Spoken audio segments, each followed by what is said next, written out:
I remember the velvet hush that fell over the auditorium before my name was called. The heavy curtains at the Palais Garnier muffled every sound. I was behind them, smoothing the robe my mother insisted I borrow from my cousin Magnus, a size too large and faded from the wash.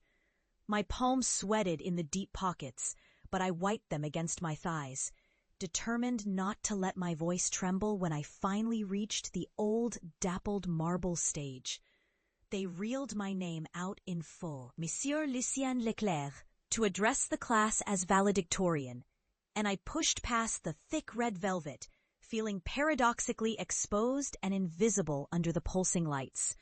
I thought in that moment that every dream was possible.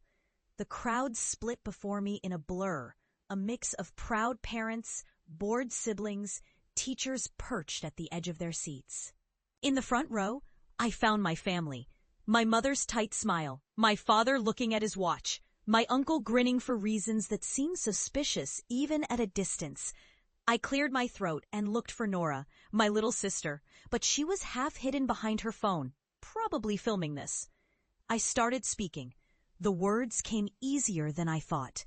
I talked about audacity, about loving questions more than answers. I confessed my fascination with the invisible heart of the world, the data lines that pulse beneath every system, every city, every moment. I dreamed aloud of being a data artist, of extracting beauty and insight from streams of information to show the soul of numbers to the city, to the world. That's when the first laugh came, low and sharp, bouncing off the auditorium walls. I kept talking, but the ripple of laughter grew. Someone jeered, "So, you'll be a glorified statistician?" A few more laughs, larger, almost rehearsed. When I said art, the second blow struck closer. My father cleared his throat with such theatrical contempt that the whole section turned to look. Heat rushed to my cheeks. My words stumbled. I searched the stage for support, but Madame Renaud, our stern principal, gave me a sorrowful shake of the head. My uncle Michel folded his arms, his eyes glinting with amusement. "Don't embarrass yourself, Lucien," someone hollered. Madame Renaud motioned me off. I stared at the crowd, swallowing my fury. No tears out of the question. I slammed every ounce of my rage into my chest, holding it there, burning. Clutching my speech, I stepped off as they called the next name. In the hall, I ripped the robe from my shoulders. Behind me, Aunt Sylvie found me and patted my arm as if I were a sick child. "You're creative, Lucien. Maybe you could teach art or something. It's just data, you know?" Others came to offer practical advice, always with the same brittle smiles. Data was for accountants, according to my father. Art was for starving fools, according to my uncle. No one understood what a data artist would be, except perhaps a failure. I left the celebration early, folding my rage around me like armor. Every step home, I imagined a future where I had proved them all wrong. But in the days that followed, that hope buckled under the weight of their ongoing mockery. Each dinner became a minefield. My father would check job-wanted ads aloud. "Let's see, Lucien. Here's a posting for a data entry clerk. Is that close to art?" As if each ad was another nail in the coffin of my ambition. My mother tried to smooth things over, telling me I was special in my own way, her voice shrinking a little more each time she said it. I applied to École Polytechnique for a data science program, scraping together the entry fees from tutoring and working evenings in my uncle's bakery. It was the only job he considered real, and he welcomed me with the cheer of a victor, putting me on croissant duty to keep me grounded. Every morning at 5:30 a.m., I rolled dough, stinking of flour, watched by customers who recognized me as the boy with ideas. The older men, regulars, would nudge each other as I fumbled with the register. Polytechnique accepted me. My father shrugged. "Let's see how long it lasts," he said.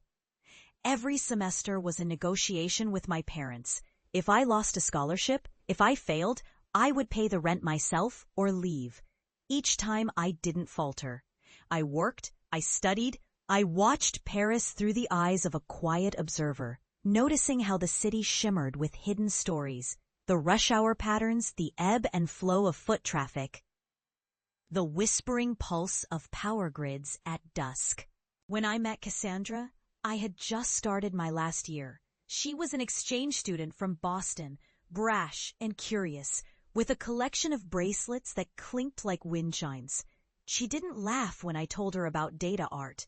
Instead, her eyes widened. "You could turn Paris into a living organism," she said. We started building things together, small visualizations, maps of people's lives, digital sketches animated by the weather or the mood of the metro. Quietly, on the edge of our tight schedules, we made them everywhere. On my battered laptop in the university cafe, on scraps of paper in the Jardin du Luxembourg. She was the only one who, when I talked about my dreams, didn't ask when I'd settled down. After graduation, the safety net vanished. I cobbled together odd jobs in research labs, sometimes working for peanuts, just to see my code running, my ideas alive.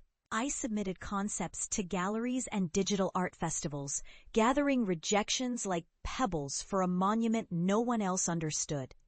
One winter evening at a little cafe on the Rue Oberkampf, Cassandra read me an email from a competition I'd entered. The City Pulse Prize, a new award for innovative ways to bring data to life for the people of Paris. She squeezed my arm so tightly I almost spilled my coffee. "They want you to pitch. You have a week." The rage I channeled at graduation, rage laced with shame and stubborn restraint, flared again. Not hot, but cold and focused. I pulled out old sketches, coded nonstop, slept in 2-hour increments. The day of the pitch, I dressed in a borrowed blazer, my only tie, and presented my vision. An installation called Heartbeat of Paris, a living mural of the city, its data-driven stories projected in real time, a constant, beating reminder of collective life. The judges were silent. I left convinced I'd failed. Weeks dragged by until finally their email arrived, polite, brief, and world-shattering. I'd won. The City Hall hosted the exhibition. Heartbeat of Paris lived in the Place de l'Hôtel de Ville.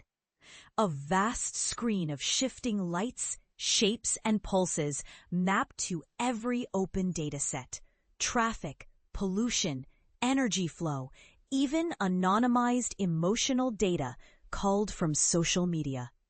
Day and night, locals and tourists stopped to watch their city revealed through luminous lines and shifting towers of light. Children danced before the colors. Skeptics lingered, eyebrows raised, before being drawn into the pulse. I started receiving messages, invitations to speak, to teach, to collaborate. A gallery in London wanted a copy. An institute in Singapore offered a residency. It spun out of control. Commissions, interviews, even articles in Le Monde and New York Times style. I couldn't breathe, but for the first time it was with exhilaration, not anxiety. But when the dust settled, the old anger curled up again in my stomach. None of it, not the prizes nor the articles, mattered as much as the faces that haunted my dreams. The family who called me fool, the neighbors who asked if I'd found a real job yet, the city that once laughed. I returned to our quarter in Montmartre one bright June afternoon. The installation had just finished a special exhibit at the Louvre. I was due at City Hall to discuss a new public project, but instead, I stepped into my father's bakery, blinking at the familiar scent of yeast and burnt sugar. Uncle Michel stood at the counter, rolling his eyes at a stubborn dough, just as he used to with me. "Lucien," he cried when he saw me, "return to steal more croissants?" I smiled, remembering hundreds of mornings in this place, hearing my dreams flattened by rolling pins and laughter. "It's good to see you, Uncle," I said. "I brought something for you all." I handed him a small envelope, an invitation with formal embossed lettering, a special showing, just one evening, at our local square. The city had agreed at my request. Heartbeat of Paris would bloom one night only for the neighborhood that built, mocked, and defined me. The event promised music, food, the mayor, journalists. My family first reacted with suspicion. Another childish trick, but the invitation made its way from house to house. My father found me at our old apartment, eyeing me over his glasses. "This isn't some kind of prank, is it?" "Come," I said, my voice soft. "See for yourself." When the night arrived, Montmartre exhaled an air of festivity. I stood by the base of Sacré-Cœur, dressed sharp for once, hands trembling in my pockets. Workers unfurled cables and tarps, setting up a colossal screen and speakers in our little square.